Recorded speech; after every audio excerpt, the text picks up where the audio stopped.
സന്തോഷമുള്ള കുടുംബജീവിതം ആഗ്രഹിക്കാത്തവരാരും ഉണ്ടാവില്ല.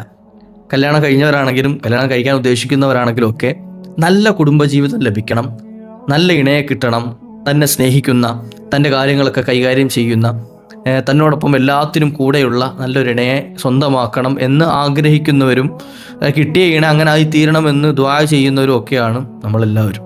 അല്ലാഹു സുബ്ഹാനഹു വ തആല നമ്മുടെ കുടുംബബന്ധമൊക്കെ അങ്ങനെ ആക്കി തരുമാറാകട്ടെ. എന്നാൽ ചിലരുടെ ജീവിതത്തിൽ വല്ലാത്ത പ്രയാസവും പ്രതിസന്ധിയും ഒക്കെ നേരിട്ടിട്ട് പലപ്പോഴും സങ്കടം പറയാറുണ്ട്. നമ്മുടെ ജീവിതം നമ്മൾ ഇഷ്ടപ്പെടുന്ന രൂപത്തിൽ, അള്ളാഹു പൊരുത്തപ്പെടുന്ന രൂപത്തിൽ സന്തോഷമുള്ള സമാധാനമുള്ള ജീവിതമാകണമെന്ന് ആഗ്രഹിക്കുന്നുണ്ടെങ്കിൽ അവർക്ക് ചെയ്യാൻ പറ്റിയ ഏറ്റവും നല്ല ഒരു പരിഹാര മാർഗം ഇന്നത്തെ വീഡിയോയിൽ പറഞ്ഞുതരാം.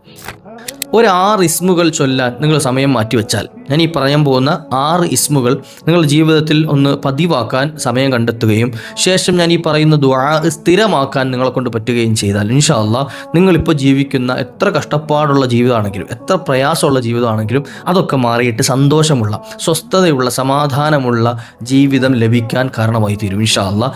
എന്താണ് ചൊല്ലേണ്ടത്, ഏതൊക്കെയാണ് ആ ഇസ്മുകൾ, ഏതാണ് ആ പവർഫുള്ളായ ദുആ, ഇൻഷാ അല്ലാഹ് മുഴുവനായി കേൾക്കാം. വീഡിയോയിൽ പറയുന്നുണ്ട്, വീഡിയോ മുഴുവനായി കേൾക്കണം, മറ്റുള്ളവരിലേക്ക് എത്തിച്ചു കൊടുക്കണം ഇൻഷാ അല്ലാഹ്.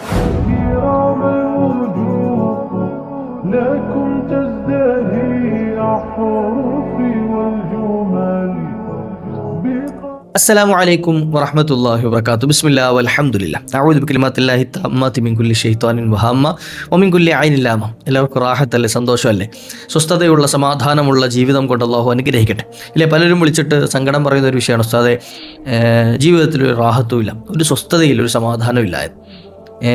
സമ്പത്തൊക്കെ ഉണ്ട്, അല്ലെങ്കിൽ മറ്റു കാര്യങ്ങളൊക്കെ നടന്നു പോകുന്നുണ്ട്, പക്ഷേ സമാധാനം എന്താണ് എന്ന് അത് ചിലപ്പോൾ ഭർത്താവിൽ നിന്നാകാം, അല്ലെ ഭാര്യയിൽ നിന്നാകാം, അല്ലെ മക്കളിൽ നിന്നാകാം, എങ്ങനെയാകാം. ഒരു സ്വസ്ഥതക്കേടാണ്, ഒരു സമാധാനക്കേടാണ്. അത് പരിഹരിക്കാൻ എന്തെങ്കിലും പരിഹാര മാർഗ്ഗമുണ്ടോ?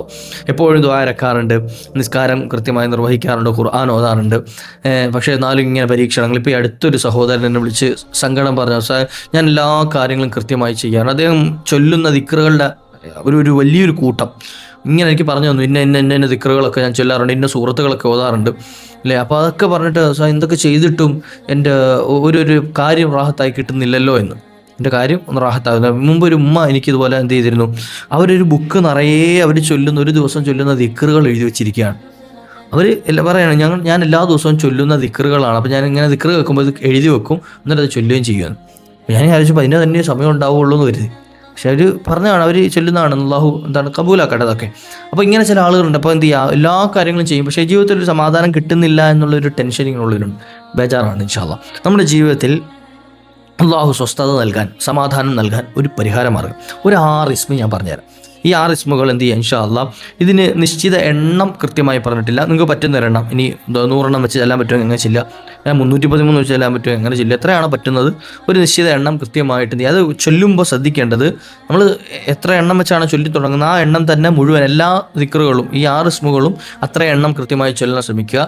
ആ എണ്ണം തന്നെ കണ്ടിന്യൂ ആയിട്ട് ചെയ്യാൻ ശ്രമിക്കുക. ഇപ്പോൾ ഉദാഹരണം പറഞ്ഞാൽ ഒരു 100 എണ്ണം വീതമാണ് ഓരോ ഇസ്മുകളും ചൊല്ലിയതെങ്കിൽ, ഇപ്പം ആദ്യം പറഞ്ഞ ഇസ്മു 100 എണ്ണം ചൊല്ലി, എന്നാൽ ശേഷം വരുന്ന 5 ഇസ്മുകളും ബാക്കിയുള്ള 5 ഇസ്മുകളും എന്ത് ചെയ്യണം, 100 എണ്ണം വീതം ചൊല്ലണം. അതുപോലെ തന്നെ എല്ലാ ദിവസവും എന്ത് ചെയ്യുക, ഈ ഓരോന്നും 100 എണ്ണം വീതം ചൊല്ലാം. ഇനി അതല്ല, നമ്മളെ കൊണ്ട് ഇപ്പം 100 എണ്ണം ചെല്ലാൻ പറ്റില്ല, 50 എണ്ണേ പറ്റുള്ളൂ.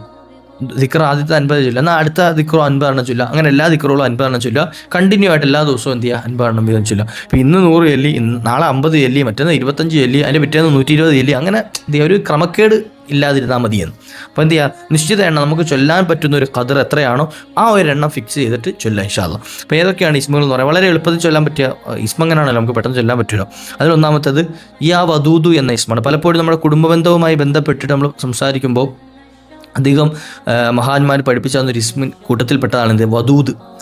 സ്നേഹമുള്ളവൻ, മവദ്ദത്തുള്ളവൻ, അതാണ് കരുണയുള്ളവൻ എന്നൊക്കെ അർത്ഥം വെക്കാം നമുക്കത്.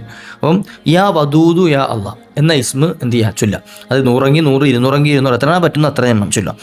യാ വദൂദ്, സ്നേഹമുള്ളവനെ, അതിയായ സ്നേഹമുള്ളവനെ എന്നാണ് അർത്ഥം യാ വദൂദ് എന്ന് പറഞ്ഞത്. രണ്ടാമത്തെ എന്താ, യാ ലത്തീഫ് എന്ന ഇസ്മ. യാ ലത്തീഫ് എന്ന് പറഞ്ഞാലും അതിസൂക്ഷ്മമായി അനുഗ്രഹം നൽകുന്നവൻ, അതിസൂക്ഷ്മം നമുക്ക് ആവശ്യമുള്ളതെല്ലാം നൽകുന്നവൻ, നമ്മുടെ എന്ത് കാര്യങ്ങളും ചെയ്തു തരാം, നമ്മളൊരു മയം ചെയ്യുന്നവൻ എന്നൊക്കെ അർത്ഥം ലത്തീഫ്, യാ ലത്തീഫ്. മൂന്നാമത്തെ കാണാം യാ റഹ്മാൻ. റഹ്മാൻ്റെ അർത്ഥം നമുക്കറിയാം, കരുണ ചെയ്യുന്നവനായ അല്ലാഹ് അല്ലേ, യാ റഹ്മാൻ. അതുപോലെ തന്നെ 4ാമത്തത് കാണാം യാ റഹീം എന്ന ഇസ്മ. അതും അതാണ് ദയാലുവായ, കരുണ ചെയ്യുന്നവനായ അല്ലാഹ് എന്ന് തന്നെയാണ്. 5ാമതായി കാണാം യാ ഫത്താഹു എന്ന ഇസ്മ.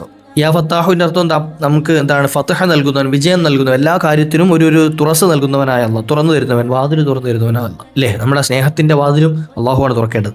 ആറാമതായി കാണാം യാ ജാമിഉ യാ അല്ലാഹ്. യാ ജാമിഉ എന്ന് പറഞ്ഞാൽ ഹൃദയങ്ങളെ ഒരുമിപ്പിക്കുന്നവനായ അല്ലാഹ്, ഹൃദയങ്ങളെ ഒരുമിപ്പിക്കുന്നവനായ. ഈ ദിക്റുകൾ, ഇപ്പോൾ ഈ പറഞ്ഞ 6 ഇസ്മുകൾ ഏതൊക്കെ? യാ വദൂദു, യാ ലത്തീഫു, യാ റഹ്മാനു, യാ റഹീമു, യാ ഫത്താഹു, യാ ജാമിഉ. ഈ 6 ഇസ്മുകൾ എന്ത് ചെയ്യണം? എത്ര എണ്ണമാണോ നമ്മൾ ആദ്യത്തെ ഇസ്മ ചൊല്ലിയത് ആ എണ്ണം കണ്ടിന്യൂ ആയിട്ട് ചൊല്ലുക. അത് എല്ലാ ദിവസവും അതേ എണ്ണം തന്നെ എന്ത് ചെയ്യുക? ആവർത്തിക്കാം. അത് എന്ത് ചെയ്യുക? കുറേ കാലങ്ങളും ചെയ്തു നോക്കാം. പക്ഷേ ഇത്തരത്തിൽ പ്രയാസങ്ങൾ അനുഭവിക്കുന്നവർ അവരുടെ ജീവിതത്തിൽ വലിയ മാറ്റങ്ങൾ ഉണ്ടാക്കിയെടുക്കാൻ പറ്റും. ഈ ദിക്റുകൾ ചൊല്ലിയ ശേഷം ഞാൻ ഈ പറയുന്ന ദുആയുടെ പറയണം. എന്താണ് ദുആ? അല്ലാഹുമ്മ അല്ലിഫ് ബൈന ഖുലൂബിനാ വഅസ്ലിഹ് ദാത ബൈനിനാ വബാരിക് ലനാ ഫീ അഹ്ലിനാ വദുരിയാതിനാ.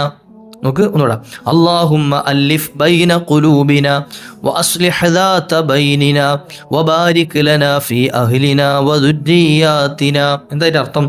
അല്ലാഹുവേ, അല്ലിഫ് ബൈന ഖുലൂബിന, ഞങ്ങളുടെ ഹൃദയങ്ങൾക്കിടയിൽ ഐക്യമുണ്ടാക്കണേ അല്ലാഹ്. ഞങ്ങളുടെ ഹൃദയങ്ങൾക്കിടയിൽ ഐക്യം, ഒരുമ ഉണ്ടാക്കണേ, ഒത്തൊരുമ ഉണ്ടാക്കണേ അല്ലാഹ്. വഅസ്ലിഹ് ദാത ബൈനിന, ഞങ്ങളുടെ ഇടയിലുള്ള പരസ്പര ബന്ധങ്ങളെ നീ നന്നാക്കണേ അല്ലാഹ്. ഞങ്ങളുടെ ഇടയിലുള്ള ബന്ധം നീ കെട്ടുറപ്പുള്ളതാക്കണേ, നന്നാക്കി തരണേ അല്ലാഹ്. വബാരിക് ലനാ, ഞങ്ങൾക്ക് നീ ബർക്കത്ത് ചെയ്യണേ അല്ലാഹ്. ഫി അഹ്ലിന, ഞങ്ങളുടെ കുടുംബത്തിലും, വദുരിയാത്തിന, ഞങ്ങളുടെ സന്താനങ്ങളിലും ഒക്കെ നീ എന്ത് ചെയ്യണം? ബർക്കത്ത് ചെയ്യണേ അല്ലാഹ്. നോക്കുക. അപ്പോൾ ഈ ഒരു ആശയം വരുന്ന ദുആഇനെ അതിന് ശേഷം ചൊല്ലാം.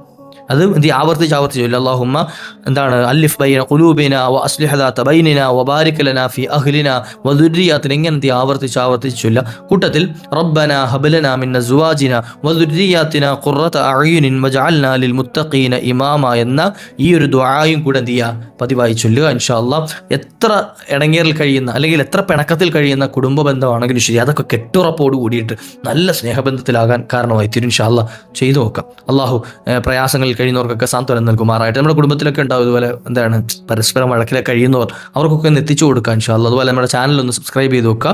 നമ്മൾ ഇതുപോലെ പ്രയോജനപ്രദമായ വീഡിയോസ് ഇടുമ്പോൾ നിങ്ങൾക്കത് പെട്ടെന്ന് കിട്ടാൻ ഉപകരിക്കും ഇൻഷാ അല്ലാഹ്.